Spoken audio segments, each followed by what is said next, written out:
E também eu vou até aproveitar um pouquinho de um assunto que você colocou aí, né? Você falou de número de suicídios.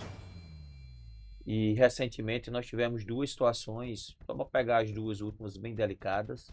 Uma aconteceu aqui no Nordeste, um policial civil matou 4 colegas dentro de uma delegacia por causa supostamente de uma situação relacionada com assédio, Escala de enfim, serviço. escala de serviços. E mais recentemente uma escrivã, se eu não estou enganado, da Polícia Civil de Minas Gerais cometeu suicídio e nos vários relatos que ela deixou, ela deixava claro a situação de assédio moral e sexual dentro das unidades de Rafaela é trabalho. o nome dela. Né? Rafaela, a escrivã Fala, Drummond. Rafaela Drummond. Rafaela Drummond. Você comentava rapidamente aqui em off sobre o que seriam algumas ações, inclusive que o Ministério da Justiça ou outra ente federal propõe para tratar da realidade da saúde física e mental do policial civil, ou do policial militar, ou do policial penal, enfim. O que é que de repente aqui o Congresso, até mesmo as esferas do governo federal, tratam ou vê essa realidade que aflora e que simplesmente destrói tanto os profissionais da segurança pública? Perfeito. Vamos lá. Você citou algumas situações aí, né, mais recentes, né? Eu estava lendo um estudo que o número de suicídio entre servidores da segurança pública aumentou 55%.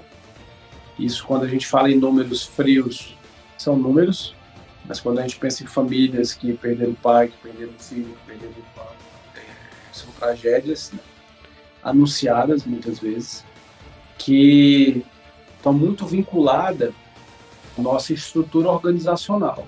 Falando da Polícia Civil, que é a minha casa, a gente vive numa estrutura, Beethoven conhece, onde o cara entra novinho, às vezes, 25, 20, 23, 25 anos, ele entra um agente de polícia com prerrogativa X. 30 anos depois, esse cara se torna o mesmo agente de polícia com atribuições X. Ele promove, às vezes ganhando uma coisinha a mais, de uma classe para outra, mas esse crescimento salarial, ele não traz para ele meritocracia que constitucionalmente está se exigindo do serviço público. Normalmente essa pessoa é depreciada, jogada numa delegacia para morrer no plantão, porque é impossível uma pessoa trabalhar 24 horas e no outro dia ela existir para a humanidade, ela não existe, ela é um zumbi, né? Se ela ficou nessas 24 horas na atividade. Ela é destruída. Essa realidade é em todo o país. Sim, sim. Ela é destruída. Nós estamos falando de um país onde a sociedade, quando ela precisa da polícia, ela reconhece, mas nós vimos toda uma estrutura de comunicação voltada para punir o policial, para perseguir o policial, para condenar suas ações. Isso traz consigo para nós uma carga também. Estou citando alguns exemplos, tá? De uma estrutura que para nós é muito perversa como profissionais. 94% dos profissionais da segurança pública do Brasil, eles sofrem de forma média ou grave de estresse por conta do trabalho, de problemas psicológicos por conta de natureza ocupacional. Então, nós estamos falando de algo gravíssimo que está afetando os policiais, não só na sua saúde física, mas também na sua saúde mental. A pessoa, quando ela se suicida, ela não quer acabar com a vida, ela acabar com a dor, e muitas vezes essa dor está vinculada à sua função de trabalho. Cobrapol tem atuado, né, nesse sentido de promover ou de buscar ações, e aí, pasmem você. Na discussão nós temos a Eufrásia, que é uma líder sindical, vice-presidente do Cipol Goiás, que tem trabalhado há muitos anos nessa parte de emocional, de cura, né, psicológico, de ajudar os policiais, de quebrar essa resistência que muitas vezes o policial tem de procurar ajuda. E outras pessoas têm se envolvido nisso, né, algumas federações têm feito campanhas. E aí, o que é que diz o Fundo Nacional de Segurança Pública, constituído lá em 2018? Existe uma verba que é federal, que é repassada aos estados. E dessa verba, obrigatoriamente, os estados precisam investir 15% em bem-estar desses policiais. O bem-estar envolve várias coisas, né?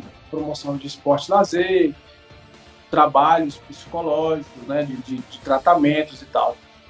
E, infelizmente, desse percentual, nós temos, parece, salvo engano, o estado que mais usou não chegou a 20% desse recurso.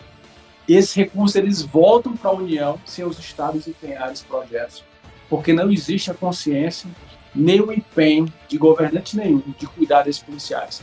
Porque um policial bem cuidado, forte psicologicamente, ele pode talvez até dar trabalho, né? Porque só pode, porque não estão querendo. Ou seja, o desprezo aos policiais civis, que eu pensei que era só aqui na Paraíba, ele é generalizado, né? Generalizado. E essa verba é para policiais civis, militares, policiais penais, todo o sistema de segurança pública, porque é do fundo. E a gestão desse fundo, mesmo sendo de obrigação, esse dinheiro está voltando. Inclusive, quando nós tivemos uma reunião agendada pela Cobrapol com a diretora, inclusive quem nos ajudou nessa agenda foi Leonel Hadi, que é um deputado estadual eleito lá pelo Rio Grande do Sul. Ele nos ajudou nessa agenda, nós passamos para ela, e eu falei para ela, dentro da minha fala, eu falei assim, diretora, nós precisamos, assim como a Senasp, ela corta recursos se você não investir da maneira correta, que aqueles que não investem esses valores obrigatórios dentro do Fundo Nacional para o bem-estar do policial, que ele não receba o resto do repasse. Porque aí não vai ter como mostrar a viatura e o armamento, que é o que eles gostam de dar voto, né? Vai prejudicar o trabalho policial? Não, vai obrigar o Estado a realmente cuidar disso. E aí, uma das ideias, né, que foi passado lá, foi que a Senasp, ou o Ministério da Justiça, poderia assumir esse trabalho, né, assumir a vanguarda desse trabalho, já que os Estados não estão aplicando. E eu fiz uma pergunta para ela, eu falei assim, nobre diretora, vocês vão assumir, tirando dos Estados os recursos, porque é muito mais difícil você gerir um recurso de dentro do Ministério para todos os municípios, né, todos os estados, municípios também, porque envolve guardas municipais, do que você cobrar dos estados que realmente os recursos sejam empenhados, né, colocados em projetos, coisa e tal. E ela falou assim, não, nós vamos ver e tal. A notícia que recebemos há pouco é que a proposta da discussão é o Ministério da Justiça, a Senasp, usar esse recurso para que universidades caminhem estagiários para cuidar da saúde mental dos nossos profissionais. Isso não é só uma piada de mau gosto. Isso é um total desdém com a natureza gravíssima do cenário que nós temos nos encontrado. E provavelmente vão fazer isso algum tipo de programa só para fazer algum tipo de politicagem, algo desse tipo, né? Que vão estar profissionais. Ou seja, eu não estou fazendo nenhum demérito aos estudantes, não sei nem de que instituição serão, mas vão estar, de certa forma, utilizando os profissionais da segurança pública como laboratório. Nós conhecemos, presidente, nós conhecemos a resistência dos nossos policiais em procurar ajuda. Nós temos em alguns estados os centros biopsicossociais que fazem atendimento, né, de cuidado da saúde mental dos nossos policiais. Nós temos órgãos nesse sentido, mas existe uma resistência do policial para fazer esse tipo de procura, porque às vezes ele pensa que vai para a ficha dele. Então, vão tomar a arma dele. Não é assim que acontece? E existe o que é que vão falar de mim? Vão achar que eu estou doido? E isso aí cria uma resistência. Se nós tivermos um plano, um projeto, onde nós teremos profissionais qualificados para cuidar desses profissionais, nós vamos reduzir a resistência, porque nós vamos tirar esse cuidado de dentro da estrutura da polícia, colocar para fora, seja com serviços particulares, não sei como que seria essa ideia. Inclusive, o Estado de Goiás, né, pela frase que está lá, eles têm um projeto muito bacana, depois a gente pode, já sugiro, viu, presidente, vocês chamarem ela para tratar desse assunto de maneira direta, só sobre esse assunto, que ela já vai dar qual é o start que eles utilizam lá, que é utilizando uma empresa que faz o atendimento dos policiais, e os resultados têm sido fantásticos, né? Porque você não consegue mensurar quantas pessoas deixaram de se matar, não é verdade? Mas você, ajudando as pessoas, você sabe que você está fazendo um papel social e que provavelmente está preservando a saúde e a vida dessa pessoa. Então, a condução que passou pela possibilidade de ser feita, para mim, ela não atende. Na verdade, eu acho que é um desdém com a natureza da gravidade, como eu falei. E nós precisamos ter uma estrutura que potencialize os resultados e não que torne o projeto em si uma piada de mau gosto.